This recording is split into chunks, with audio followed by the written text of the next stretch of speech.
using the calculator. So the second example, which I think is probably the more important one, is because it's not given in the nice notation for you initially. First, they tell you G prime of x is equal to 6x squared. G prime, we could write that as dg dx if you want. You could write dy dx if you want too.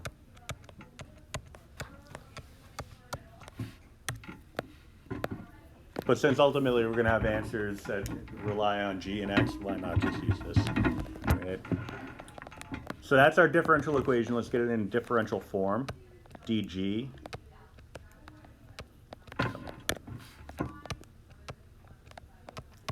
is equal to 6x squared dx. Then we would integrate. And again, there's an understood 1 in front of the dg. The antiderivative of 1, if the variable is g, would be what?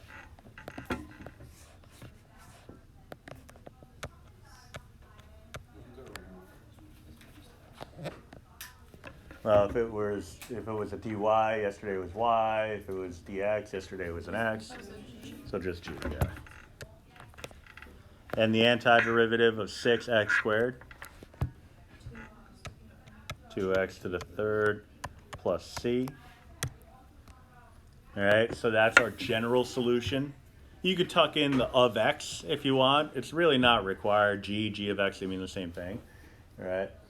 But they do give us a condition, and that's g of 0 is equal to -1. So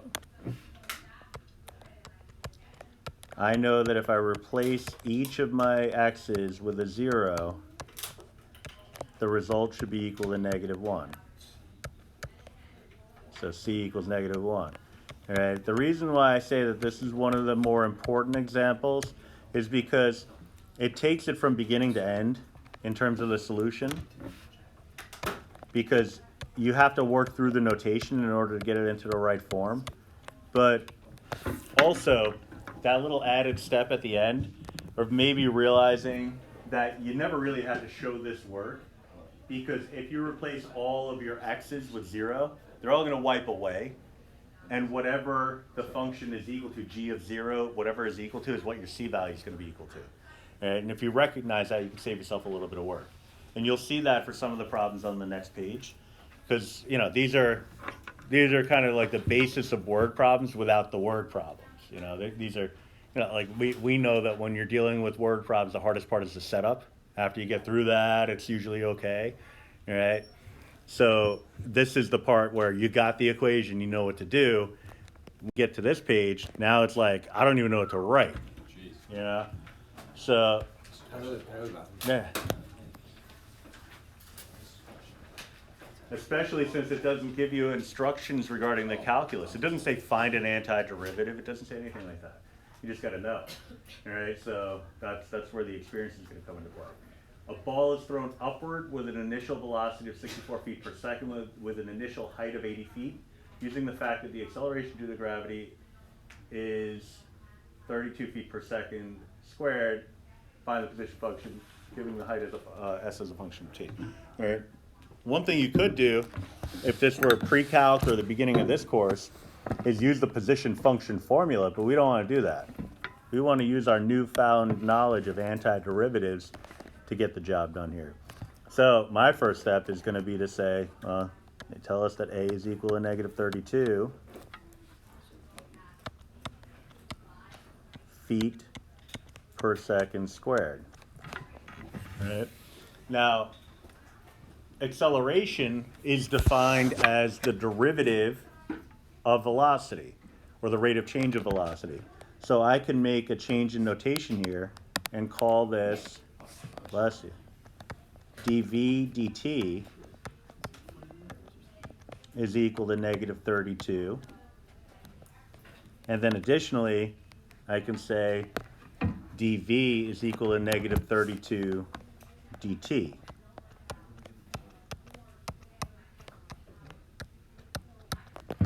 So I'm converting over into differential equation form. So I'm taking a fact, making it a differential equation, taking that differential equation and putting it into differential form. All right, so all from the last unit. Then I can integrate, so that's the new stuff. Understood 1 in front of the dv. What is the antiderivative of 1 if the variable's v? V. And what is the antiderivative of negative 32? Well, we're working with variable t, so we have the coefficient of negative 32, negative 32t, then don't forget your plus c. All right, so what we just got from this is a solution that gives us a model for the velocity of the function at any time t. Problem is, it's a general equation, it's not a particular equation. All right, or a particular solution. So what I want to do is use a key piece of information in the problem to help me go the next step, and that is initial velocity of 64 feet per second. All right, what that means is that when t is equal to 0, this pen is killing me.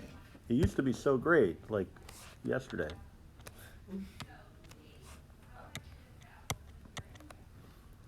It's going upwards, so the velocity will be a positive value. 64 feet per second, but we could do some substitutions here. I can, in this formula, I can replace the t with a 0 and the v with a 64. Right? So I'd be looking at v equals, so 64 equals negative 32 times 0 plus c, but all that means is that c is equal to 64. All right, just like we discovered on the previous page, if all the variables are going to get wiped out by t being equal to 0, then whatever the initial value is, that's what your c value is going to be. All right, so we have v is equal to negative 32 t plus 64. All right. So in the velocity formula, we actually just kind of learned something, a key fact here. And that is that, so I'll just make a little note here. Fact, velocity is equal to acceleration times time plus initial velocity. So if I take whatever my acceleration is, multiply by the time and add it to my initial velocity, I'll get some other velocity, which maybe some people might say is a final velocity. Like maybe a formula from a physics class. Like maybe that formula from physics class. Like maybe physics only exists because of calculus. Yeah, no, some yes, some no, some maybe. All right, so velocity is the derivative of position, ds dt, negative 32t plus 64. So I could do the same thing. I'm going to write this as ds is equal to negative 32 t plus 64 dt.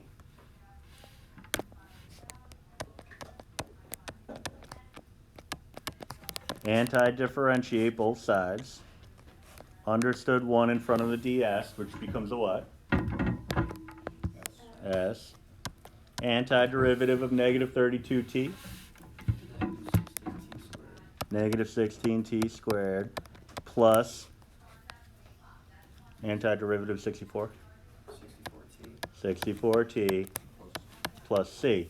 Now they tell us also initial height is equal to 80. So when t is equal to 0, s for height, of course, is equal to 80 feet. All right, so I'd be making the substitution here that 80 is equal to, I'm replacing all my t's with zeros, right?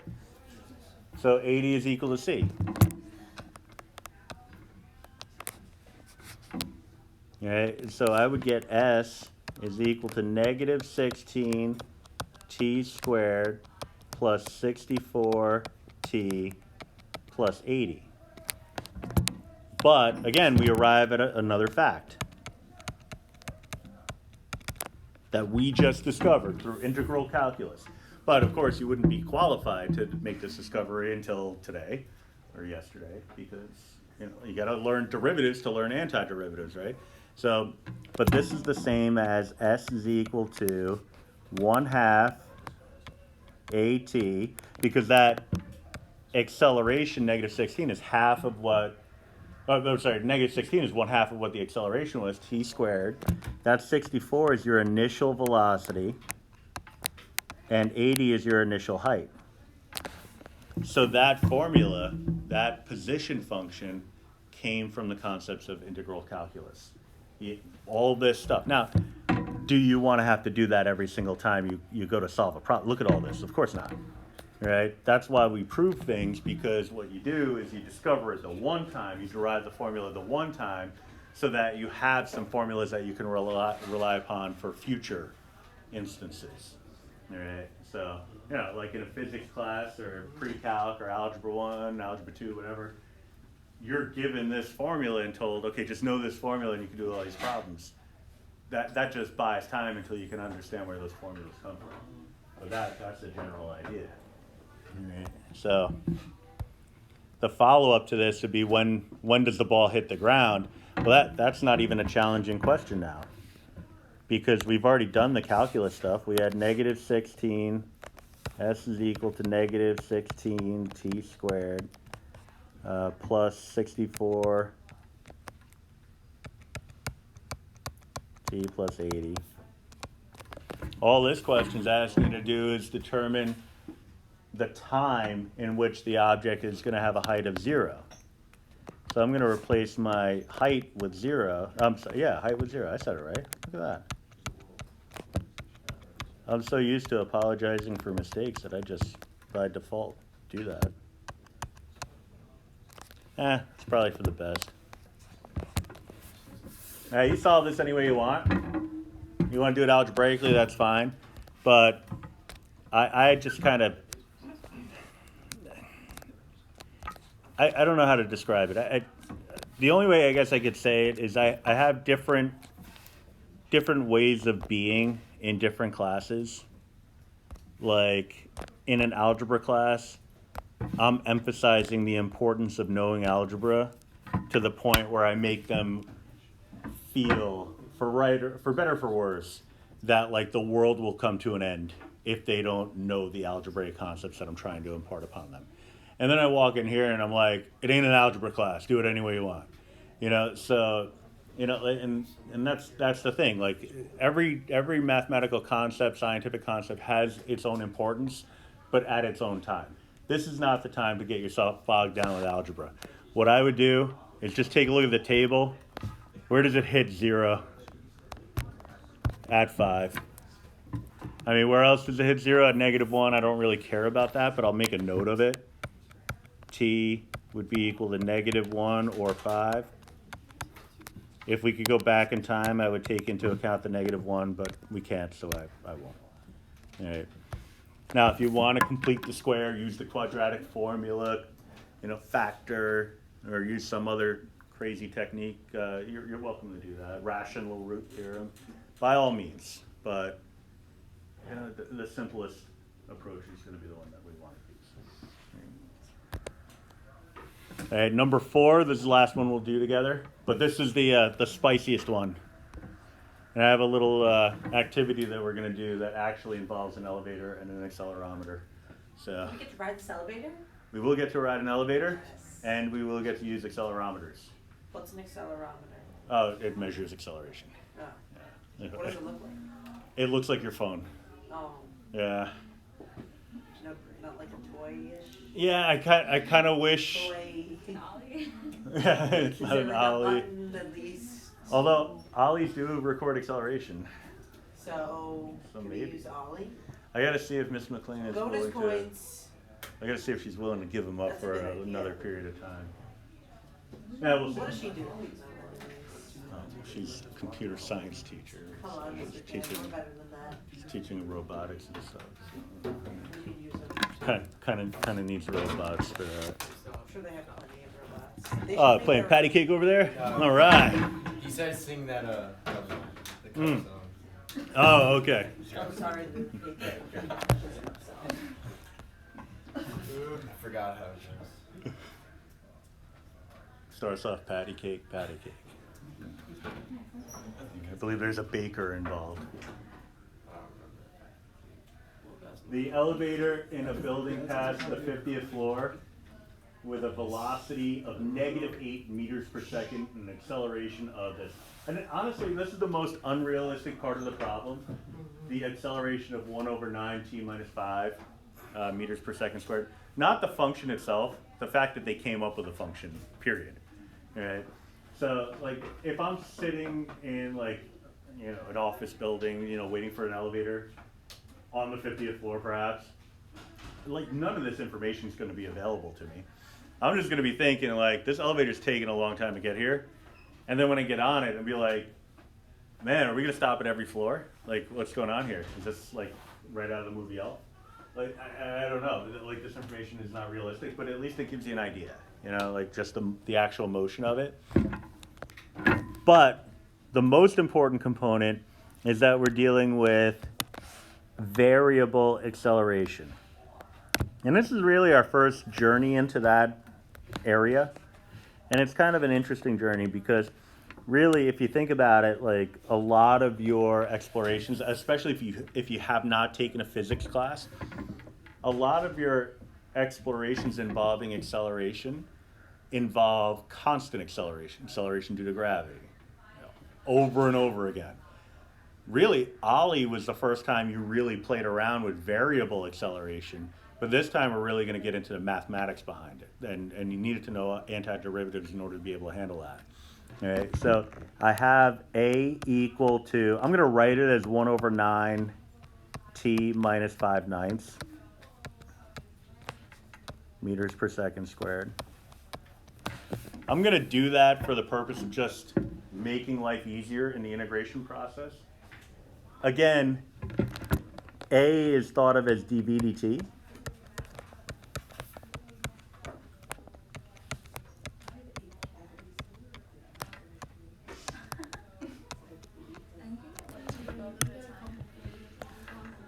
I kind of glossed over the units in the last problem, but I do want to take a minute and really think about them here.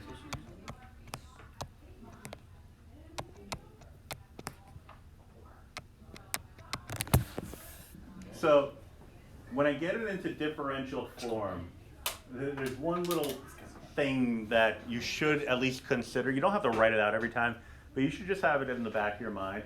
The units kind of drive every reason why all the reasons why we do pretty much everything here.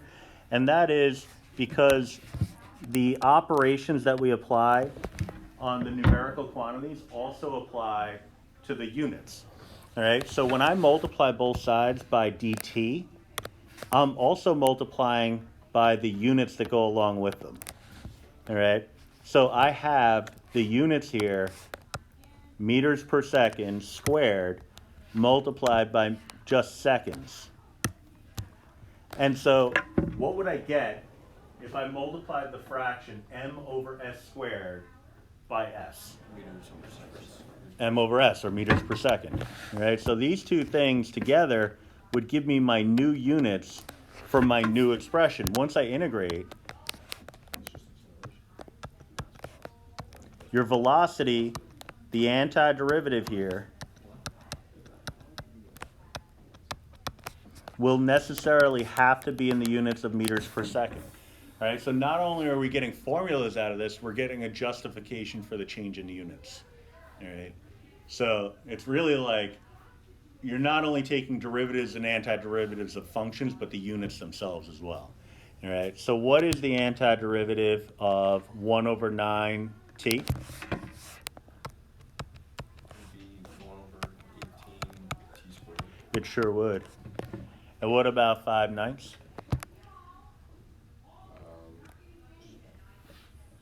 the T. 5/9 t plus c. All right. Now they gave us, whether we noticed it initially, they gave us, overusing the word here, initial velocity. They told us that the elevator was passing the 50th floor with a velocity of -8 meters per second. All right. So one thing, and it's kind of an assumption that you have to make, but it's not an unreasonable one. Right? That elevator is constantly in motion, right? It's an office, big office building, it's got at least 50 floors. That elevator's always moving. There's never going to be a moment in time where it's at rest. Right? So you got to assume that there is no time t equals 0. I mean, I suppose except when that elevator was first installed and was turned on for the very first time. Right? So what you can do is you could designate when you start the clock. All right? So it's not like time t equals 0 for the elevator, it's time t equals 0 for you. Like, when do you start carrying? All right? So what we're going to do is let t equals 0 be the moment the elevator passes the 50th floor.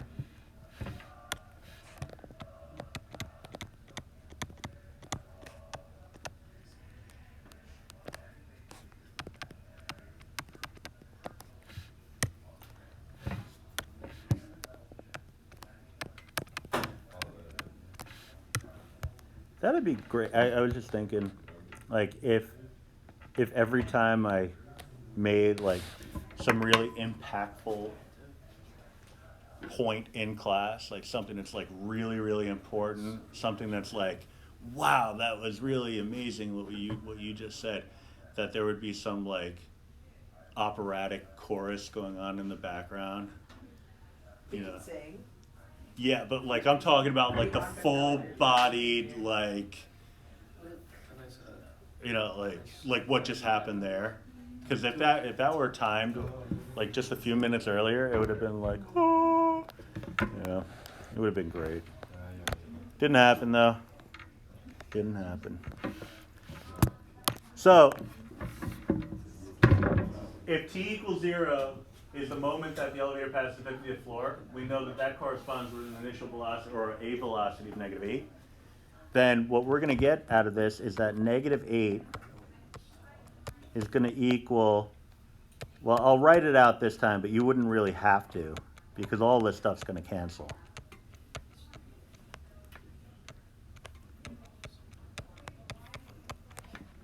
We're going to get c is equal to -8. In which case we can conclude that v is equal to 1 over 18 t squared minus 5 over 9t minus 8. All right, so that's a velocity function. So now I know the speed of the elevator, velocity, direction, speed with direction at any moment in time, which is great. But the question's asking me when, or I'm sorry, at what floor will the elevator stop? Well, it's going to come to rest.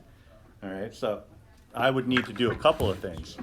One, if it's coming to rest, it's coming to a stop, I'd have to set v equal to 0 and solve.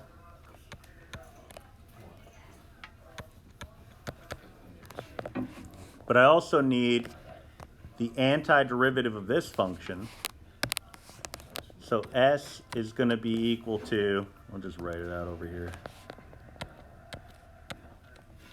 Jeez, it's killing me. 1 over 18 t squared minus 5/9 minus 8.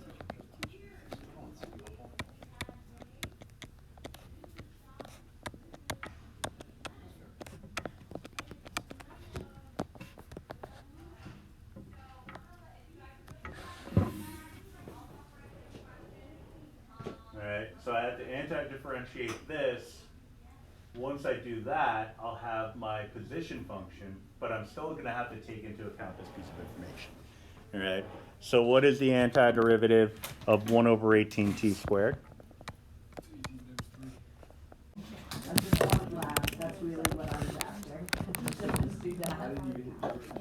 So it would be 1 over 54 t cubed minus 5/9 t squared minus 8t plus c.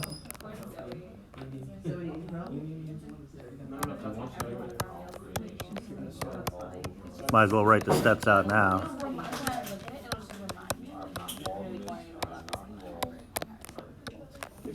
Sometimes I could like to pretend that I'm bad and I try to imagine what it's like to be it's like that.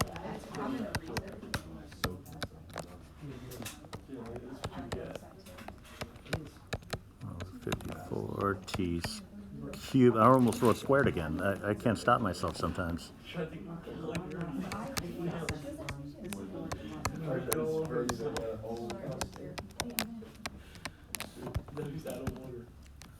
So now I kind of feel the need to go the rest of the way with it. What are you gonna do?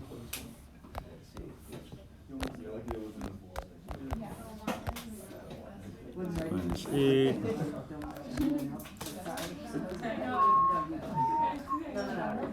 Anything clean? Anything clean? Did I type it in right?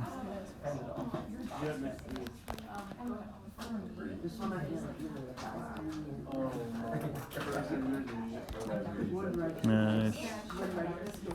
It's like 18 and 1.5.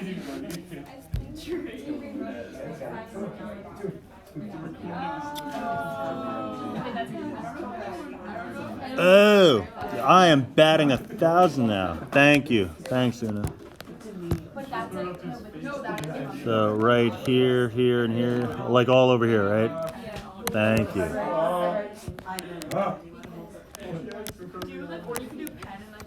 All right, much better. And so we get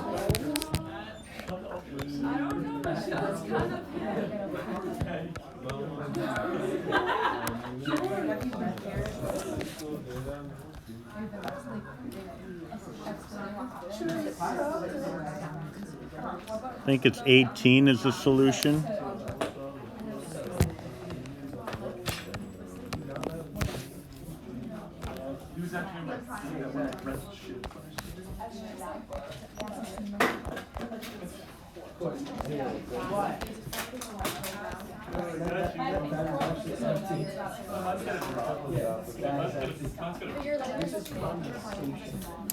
Minus 5/19. 8x plus 300. Ooh. Hopefully.